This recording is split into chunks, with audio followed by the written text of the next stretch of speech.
কেন কোরআনে কৃত্রিম বুদ্ধিমত্তা, এআই এবং কম্পিউটার প্রযুক্তি সম্পর্কে কিছু বলা হয়নি?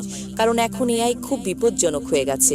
এআই কি দাজ্জাল নাকি এআই একটি প্রযুক্তি?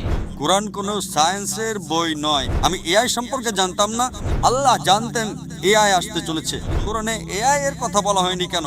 কোরআনে এটা কেন থাকা উচিত? এটি ঈশ্বরের পক্ষ থেকে নয়, তা প্রমাণ করার জন্য আপনাকে ভুল খুঁজে বের করতে হবে।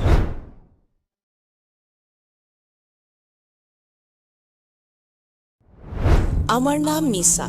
আমি আরবি এবং কোরিয়ান ভাষার অনুবাদক। আমি ডক্টর জাকির নায়েককে একটি প্রশ্ন করতে চাই। আমার বস ধর্ম মানেন না, কিন্তু তিনি কিছু প্রশ্নগুলো আমাকে করেছেন। তিনি বলেছেন যদি এই প্রশ্নের উত্তর পান তবে হয়তো ইসলাম গ্রহণ করবেন। আমি উত্তর দিতে পারিনি, তাই ডাক্তার দয়া করে প্রশ্নটি শুনুন।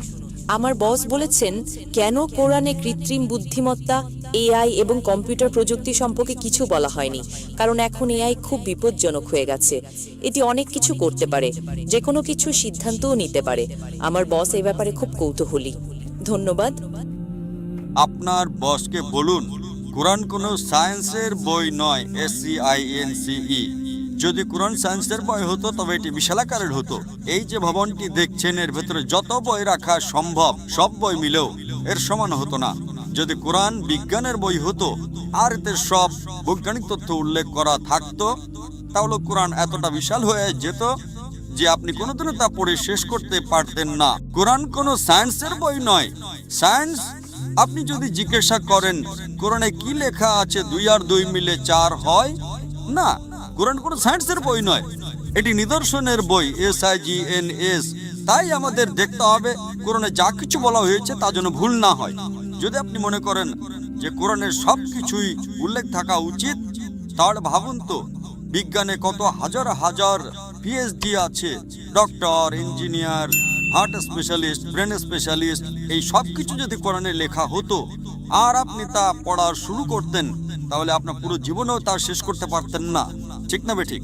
সুতরাং কোরআনে বিজ্ঞানের সবকিছু উল্লেখ নেই, দয়া করে ভুল বুঝবেন না। কিন্তু কোরআনে যা কিছু বলা হয়েছে তার কোনোটাই ভুল নয়। যদি কোরআনে এমন কোনো বৈজ্ঞানিক তত্ত্ব থাকে যা ভুল প্রমাণিত হয়, তবে তা আল্লাহর পক্ষ থেকে হতে পারে না। আর যদি কোরআনে এমন কিছু বলা হয় যা বিজ্ঞান অনেক পরে, 200 বা 400 বছর পরে আবিষ্কার করেছে, তাহলে সেটাই মুজিজা। তাহলে প্রশ্ন হলো কোরআনে এআই এর কথা বলা হয়নি কেন? কোরআনে এটা কেন থাকা উচিত? কোরআন কোনো বিজ্ঞানের বই নয়, কিন্তু আল্লাহ জানেন ভবিষ্যতে কি আসতে চলেছে। আমি আপনাকে ব্যাখ্যা করছি। 1 নম্বর, মানুষ আমাকে প্রায় জিজ্ঞাসা করত যে ইসলামী শরিয়া অনুযায়ী যদি আপনার কাছে ভিডিও রেকর্ডিং থাকে, যদি কোনো ভিডিও রেকর্ডিং থাকে যে কেউ চুরি করেছে, ইসলাম অনুযায়ী সেটা প্রমাণ নয়, এটাকে প্রাথমিক প্রমাণ হিসেবে ধরা হয় না, এটা দ্বিতীয় প্রমাণ। 10 বছর বা 20 বছর আগে যে কোনো সাধারণ আদালতে যদি আপনি সিসিটিভি ফুটেজ দেখাতেন আর তাতে চোর ধরা পড়তো যে কেউ চুরি করছে, সেটাই যথেষ্ট ছিল। কিন্তু ইসলামে তা নয়। ইসলামে চোখের সাক্ষী প্রয়োজন। তখন মানুষ অবাক হয়ে বলতো এটা কেমন ধর্ম? কোনটা বেশি নির্ভরযোগ্য, প্রত্যক্ষদর্শী নাকি ভিডিও রেকর্ডিং? কোনটা ভালো? ভিডিও রেকর্ডিং ঠিক না ভুল? আপনার বসকে জিজ্ঞাসা করুন। সুতরাং 20 বছর আগে যদি আপনার কাছে ভিডিও রেকর্ডিং থাকতো, তবে তা ইসলামের চেয়ে সুবিধাজনক না। প্রত্যক্ষদর্শী হলো প্রাথমিক প্রমাণ, ভিডিও রেকর্ডিং গ্রহণযোগ্য ছিল না। আজ যখন কৃত্রিম বুদ্ধিমত্তা এসেছে, আপনি সহজেই আপনার ডাকাতের একটা ভিডিও তৈরি করতে পারেন। সুতরাং এখন মানুষ জেগে উঠেছে। আজ এটি প্রাথমিক প্রমাণ নয়, তাই ইসলাম অনেক উন্নত। আল্লাহ জানতেন এআই আসতে চলেছে। আপনার বস জানতেন না, আপনি জানতেন না, আমিও জানতাম না, কিন্তু আমি বিশ্বাস করতাম।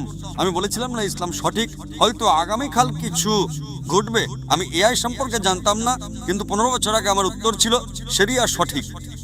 আমরা জানি না আগামীকাল এমন কিছু ঘটবে যে ভিডিও রেকর্ডিং যথেষ্ট প্রমাণ হবে না। এটাই ছিল আমার উত্তর, এবং আজ আমার উত্তর সঠিক। আপনি কি বুঝতে পারছেন?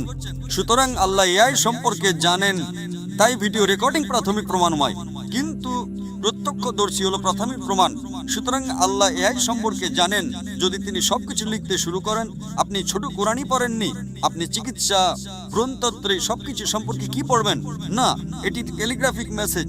সুতরাং এটি ঈশ্বরের পক্ষ থেকে নয়, তা প্রমাণ করার জন্য আপনাকে ভুল খুঁজে বের করতে হবে। কিন্তু এটি ঈশ্বরের পক্ষ থেকে, তা প্রমাণ করার জন্য আপনাকে এমন জিনিসের কথা বলতে হবে যা মানুষ জানতো না। আপনি কি বুঝতে পারছেন? একেই বলে অলৌকিকতা। কিন্তু এখানে সবকিছু উল্লেখ করা হয়নি। আশা করি এটি উত্তরটি পেয়েছেন। আপনাকে অনেক ধন্যবাদ ডক্টর। এআই এর অসীম ক্ষমতা দেখে অনেকেই নিশ্চিত হয়ে যাচ্ছেন যে দাজ্জাল হয়তো কোনো মানুষ নয়, বরং এই প্রযুক্তি ব্যবস্থাই দাজ্জাল, অথবা দাজ্জাল এসে এই প্রযুক্তিগুলোকেই তার জাদুর লাঠি হিসেবে ব্যবহার করবে।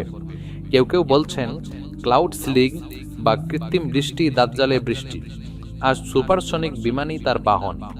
কিন্তু এখানে আমাদের থামতে হবে, আমাদের খুব সতর্ক হতে হবে, কারণ আমরা যখনই হাদিসের ভবিষ্যৎবাণীকে নির্দিষ্ট কোনো প্রযুক্তির সাথে হুবহু মিলিয়ে ফেলি, তখন আমরা অজান্তেই একটি বড় ভুল করে ফেলি। মনে রাখতে হবে, হযরত মুহাম্মদ সাল্লাল্লাহু আলাইহি ওয়াসাল্লামের ভবিষ্যৎবাণী চিরন্তন। তিনি যা বলেছেন তা আল্লাহ তাআলার পক্ষ থেকে ওহী। তিনি দাজ্জালকে একজন ব্যক্তি হিসেবে পরিচয় দিয়েছেন, কোনো সিস্টেম বা মেশিন হিসেবে নয়। দাজ্জাল এআই বা প্রযুক্তির সাহায্য নেবে নাকি আল্লাহ তাআলা তাকে অলৌকিক কোনো ক্ষমতা দেবেন, তা নিয়ে আমাদের তর্কে জড়ানো অপ্রয়োজনীয়। আমাদের ঈমান হলো দাজ্জাল আসবে এবং সে অলৌকিক ক্ষমতার অধিকারী হবে। এখন সে মোবাইল ব্যবহার করবে, না সুপার কম্পিউটার ব্যবহার করবে, নাকি তার নিজের আঙ্গুলের ইশারায় সব হবে, সেটা জানা আমাদের নাজাতের জন্য জরুরি নয়। আমরা যদি বলি এআই প্রযুক্তিই দাজ্জাল, আর বাস্তবে দাজ্জাল যদি রক্ত মাংসের মানুষ হয়ে এসে এর চেয়েও ভয়ঙ্কর কিছু দেখায়, তখন আমাদের ঈমান রাখা কঠিন হয়ে যাবে। আবার প্রযুক্তির সাহায্য ছাড়াই আল্লাহ তাআলা তাকে পরীক্ষা হিসেবে ক্ষমতা দিতে পারেন। তাই নির্দিষ্ট কোনো আবিষ্কারকে দাজ্জাল বলে ট্যাগ দেয়া বা দিন তারিখ ঠিক করা ইসলামের শিক্ষা নয়।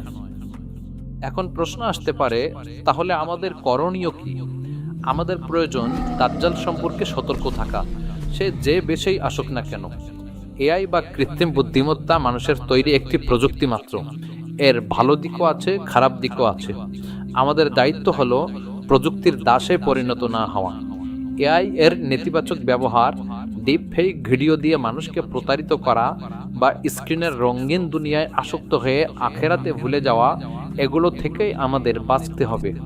নবীজি সাল্লাল্লাহু আলাইহি ওয়াসাল্লাম আমাদের শিখিয়ে গিয়েছেন দাজ্জালের ফিতনা থেকে বাঁচার উপায়।